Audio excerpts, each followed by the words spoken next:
Hi you guys, I am back to do a life after diet video. And if I look over here, my little girl is upstairs sleeping, so I have my baby monitor on, so that's what's over there. And I have a little envelope here that I wrote down some points that I want to hit on because otherwise I'm a rambler. So I've wanted to make this video. It is about the middle of October right now, and I started phasing off of Ideal Protein in June. So from June to July I phased off of my diet program, which was Ideal Protein, and I can link some of those other videos down below if you're interested in watching those. But I wanted to make this video because I think it's really important for people who are on the diet right now, or people who are interested in this weight loss program, to see how it goes afterwards. I know for myself that was something that I was really nervous about. I thought as soon as I got off of the diet that I was going to want to eat everything in sight, and I didn't know how I was going to manage it. And those are all very real thoughts, very much so. So the first thing that I'm kind of going to have to explain up front is something that I haven't announced on YouTube yet, and I haven't actually even announced it to like Facebook or friends. We've announced it to my mom and dad, and we've announced it to my husband's parents and just close family and friends. But I am currently 11 weeks pregnant. Yay! So that's super exciting. My husband and I, we have a going to be 8-year-old little boy, and then we also have my daughter Swayze, and she is 14 months old, and so we are expecting a new little one in May, so we're super duper excited about that. And the whole reason why I even started this weight loss program was because I gained 100 pounds with my pregnancy. I had a really hard time controlling what I ate.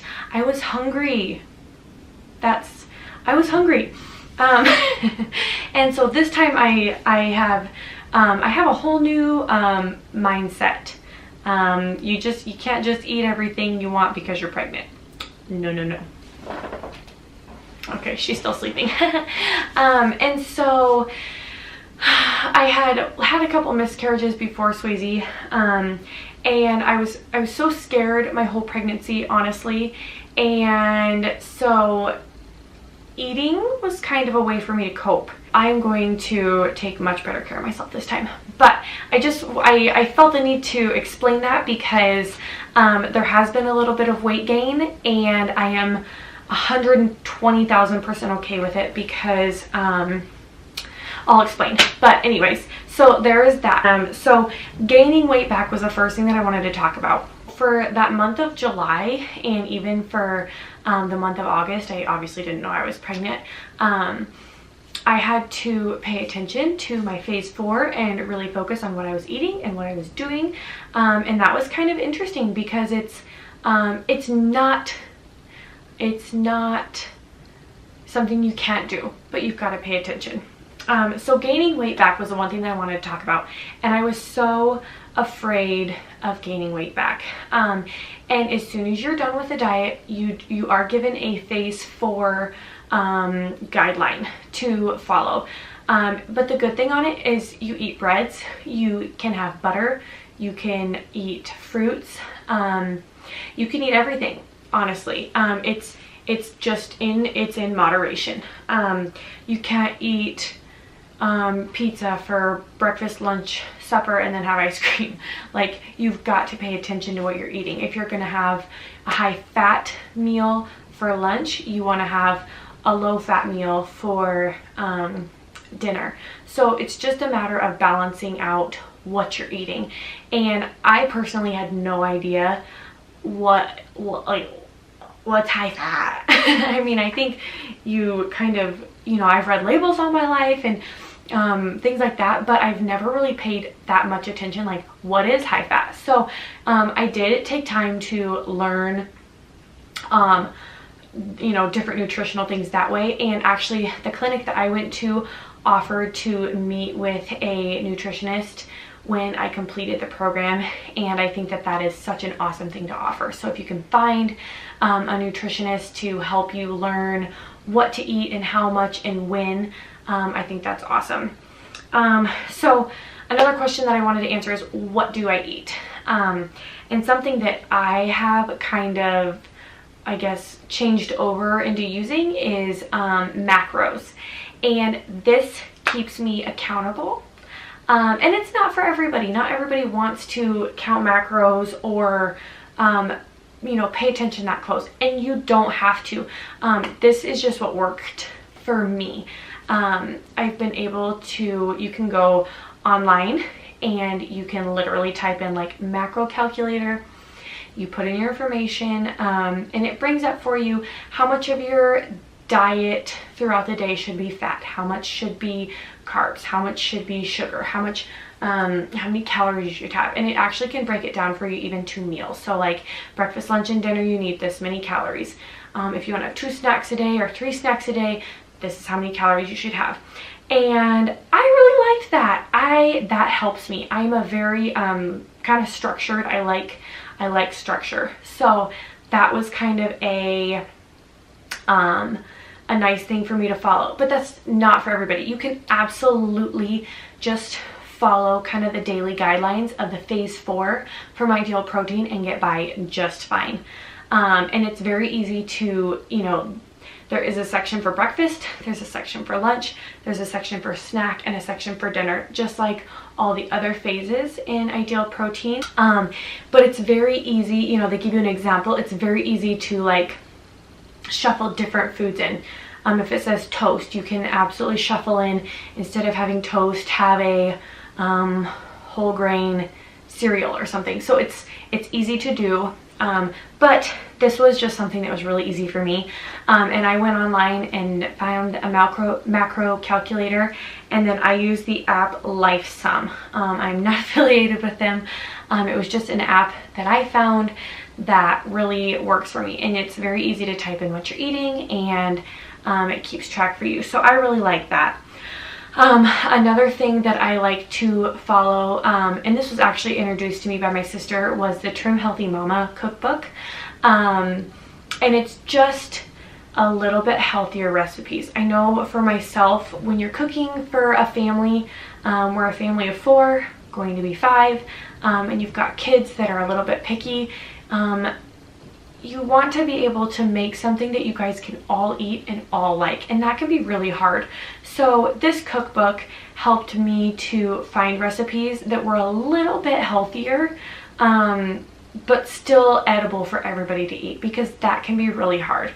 There's recipes, easy recipes on YouTube and on Pinterest and stuff, that just because they're easy doesn't mean they're good for you by any means. So those are a couple things that I've learned to do over the past how many ever months, and I've really had a lot of success with those. They've kind of given me some guidelines to follow and kept me on track that way. The other thing I wanted to talk about was a trigger weight, and I read this on one of the Ideal Protein Facebook support pages. And I think it's called trigger weight, correct me if I'm wrong. But this is a weight that you get to if you hit this weight and you say, okay, that's enough, I'm going to get back on this diet and lose it. So within those 2 months, we had a lot going on within those 2 months, and that's no excuse, but you've got to be able to live your life too. So with that being said, I had gained about 6 pounds, I think, within like 2.5 months, and that was my trigger weight. And so I went back into my clinic and I talked to the nurse that was in there, and I just told her that I didn't want to let it get out of hand, and she was super supportive. They went ahead and weighed me, they did measurements, and then I bought phase 1 food. And I did it for a week, and I am not kidding you, within the, sorry, my battery died. Okay, within the first 3 days, of getting back onto phase 1, I was able to lose that 6 pounds. So it was a very easy task to lose the weight. What I will say is going back from phase 4 to phase 1 again is hard.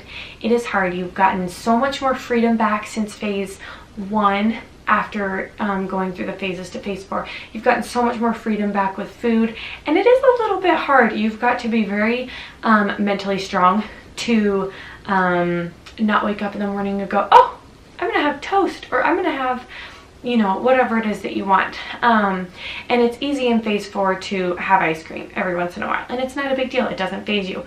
But when you're back on phase 1, you're back on phase 1. So you got to kind of buckle down and do that. And it was very hard.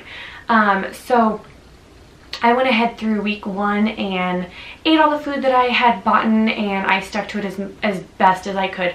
I'd lost the weight that I wanted to lose. And then I slowly kind of phased back up to phase 4. And that seemed to work okay. When I talked to the nurse about how do you go from your second time doing phase 1 back to phase 4? And they do recommend to go through the phases again. I personally didn't feel like I needed to take the 2-week chunks for each one though. So I just went ahead and slowly phased back up to where I was eating normal foods, and that worked perfectly fine. I have been able, aside from being pregnant, I have been able to maintain my weight very easily just by paying attention. Don't eat empty calories. Pop. That's so many empty calories, and carbs also. It has a ton of carbs. You know, lots and lots and lots and lots of breads. Those are really, really too many carbs for what you can handle. You know, cake and cookies and pop are all just kind of empty calories. They're not going to give you a whole lot of nutritional value, and they've got a lot of things that your body isn't going to be able to burn completely through. So that would be my tip, is go into phase 4 or phase 5 is kind of what I referred to it as. Go into it with an I can attitude, because you can do it. It is not hard at all. But know that you've got to pay attention, and there's nothing wrong with that at all. You didn't get to the position you were in to start losing weight, you know, because you had been paying attention. I hadn't paid attention at all. I ate whatever the heck I wanted, and then I got to the point that I was so miserable and so overweight that it was super just almost out of grasp for me. I never thought I would even be able to lose half of the weight that I did. So with that, I am so grateful that I did the program. I think it is absolutely wonderful, and my goal for this pregnancy is to gain between 30 and 50 pounds. Now, to some of you, that might sound like a crazy high allowance, and if I get to the end of my pregnancy and I haven't gained 30 to 50 pounds, I will even be more ecstatic. But I want to be realistic too. So that would be half of what I gained last time, and I would be ecstatic. So with that being said though, I have every intention of using the diet again if it's necessary after I have this baby. If that helps you guys. If you have any questions that I didn't answer about after you're done with the diet, please leave them down below. I will try and answer every single one of them. But I really appreciate your guys' comments and all the nice things that you've had to say. It was so much fun making these videos, and I will definitely be doing updates as my pregnancy goes on. That way I can kind of let you know how it's gone that way. So anyways, if you guys like this video, please give it a thumbs up and subscribe to my channel. I'm almost at 100 subscribers, and that might seem very little, and I hope someday I look back at this and go 100 subscribers. But right now it seems like a bucket of gold. So please subscribe to my channel. I'm loving doing this. So anyway, thank you guys.